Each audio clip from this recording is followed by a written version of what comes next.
Galaxy AI arrive. Midjourney annonce la 6e version de son logiciel. Google annonce Bard avec une nouvelle fonctionnalité qui est prête à dépasser GPT-4.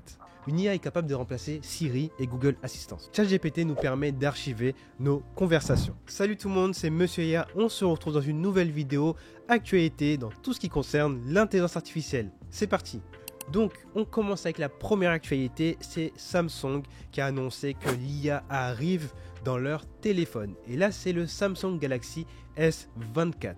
Et comme vous pouvez le voir ici, ils ont annoncé qu'il y aurait une forme d'intelligence artificielle intégrée à l'appareil. Et il sera du coup développé comme une sorte d'outil qui pourra interagir avec nos mouvements. Dans la vidéo teasing, nous pouvons voir qu'il y a des premières fonctionnalités d'IA qui sont annoncées, comme la personne qui a justement un mouvement de main qui fait agrandir les objets de sa photo. Dites bye bye à Discord. Midjourney sera bientôt disponible directement depuis une interface web. Comme vous pouvez le voir dans la vidéo que je vais vous montrer tout de suite sur Twitter, hop, ici, on peut voir la version V6 qui est en mode alpha de Midjourney. Donc ce qui est intéressant, c'est qu'il y a beaucoup plus d'options. Et ça évite, parce que c'est vrai qu'avant, il y avait une problématique, c'était toujours d'avoir un compte Discord pour pouvoir accéder à Midjourney. Et j'imagine que leurs concurrents vont faire la même chose, vont commencer à préparer une version interface web qui nous évite d'aller sur un serveur Discord pour pouvoir utiliser leur solution. Donc ça, c'est vraiment ce qui va se passer pour 2024 et j'ai vraiment hâte de pouvoir tester la version V6 de Midjourney. Et comme vous pouvez le voir, il y a aussi beaucoup d'autres améliorations qui commencent à sortir, comme là le fait qu'on pouvait gérer aussi la dimension de la photo. On peut gérer pas mal de paramètres qu'on devait écrire en prompt avant. Donc là maintenant, c'est génial, c'est beaucoup plus simple et ça va donner beaucoup plus de champs de possibilités. Donc voilà, je vous mets aussi dans la description un petit tuto pour pouvoir accéder à la version V6 de Midjourney. Actualité suivante. Google travaille actuellement sur une version améliorée de Bard qui va s'appeler Bard Advanced et c'est alimenté par leur IA Gemini.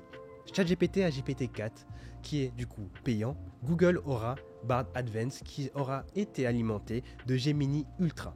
Donc comme vous pouvez le voir, ça va être un abonnement qui va être mis en place sur Google One. Google One, c'est un Google Workspace comme G Suite, etc. pour un usage personnel.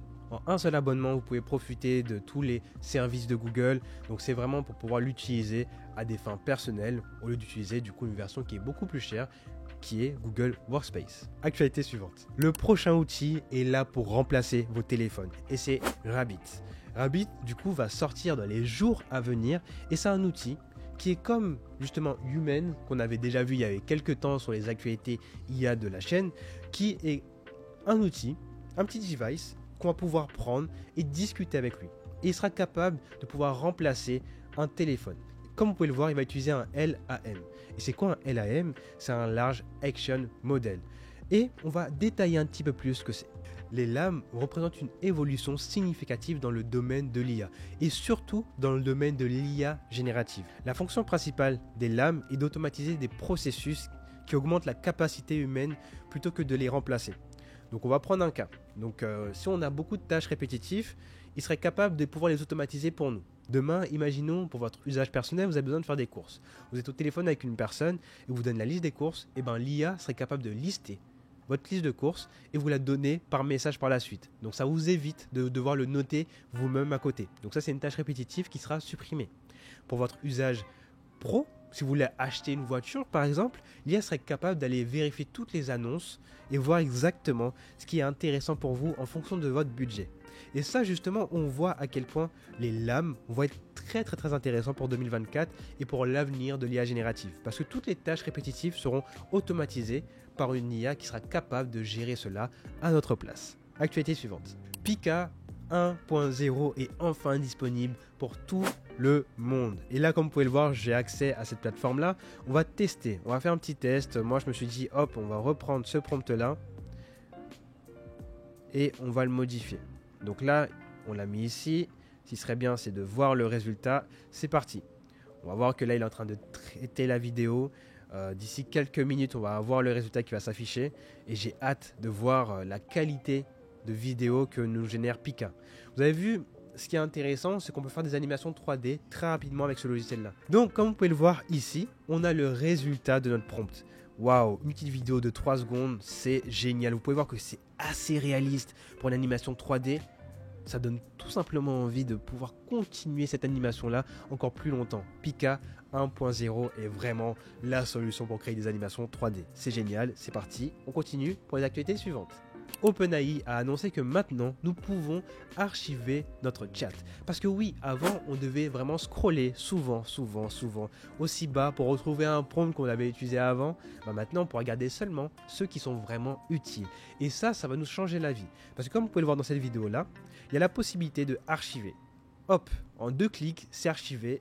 C'est réglé et maintenant nous avons une vision claire sur tous les prompts qui sont utiles pour nous et on pourra donc être beaucoup plus productif.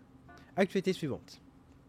OpenAI a annoncé la sortie imminente du GPT Store et il va sortir cette semaine. Vous allez pouvoir voir dessus, on va pouvoir acheter différents GPTs et ça devient très intéressant parce que si on peut les acheter, on peut aussi en vendre.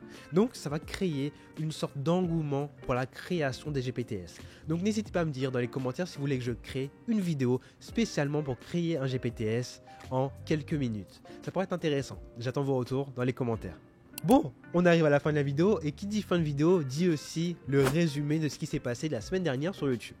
On peut voir que j'ai plus de 3000 vues sur la chaîne YouTube. Bon, c'est génial, c'était la période des vacances, donc forcément, il n'y a pas eu énormément de trafic, mais c'est déjà très bien. Plus de 194 heures de visionnage. Merci aux 132 nouveaux abonnés qui ont rejoint la chaîne. N'hésitez pas à me mettre en commentaire quand vous venez juste d'arriver ou depuis quand vous êtes arrivé sur la chaîne YouTube. Comme vous pouvez le voir, nous sommes aux 12 327 abonnés et j'espère qu'à la prochaine vidéo actualité, nous soyons aux 13 000 abonnés. Je compte sur vous et on va tout faire pour atteindre cet objectif. Merci à tous d'avoir regardé la vidéo jusqu'au bout. N'hésite pas à liker, commenter et partager cette vidéo. N'hésite pas à me dire en commentaire si tu as apprécié ces actualités et qu'est-ce que tu en penses de toutes ces actualités-là.